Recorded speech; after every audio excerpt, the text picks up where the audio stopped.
তাহলে শাস্তিটা দিতে কি উত্তর কোরিয়া থেকে কিম জং আসবে নাকি চায়নার প্রেসিডেন্ট? আর মেডিকেল কলেজে ঘটনাটা আজ আপনার 10 দিন পার হয়ে গেল, কিন্তু এখন পর্যন্ত কেউ কোনো সিদ্ধান্ত নিচ্ছে না।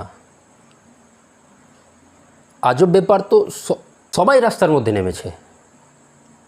রাজ্য স্তরে যার সরকার, সেও প্রোটেস্ট করছে, তার সমস্ত মন্ত্রীরা ধর্নায় বসে আছে।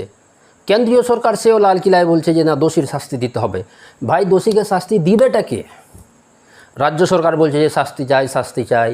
আপনার গিয়ে প্রধানমন্ত্রী বলছে শাস্তি চাই। তাহলে শাস্তিটা দিতে কি উত্তর কোরিয়া থেকে কিম জং আসবে নাকি চায়নার প্রেসিডেন্ট আসবে?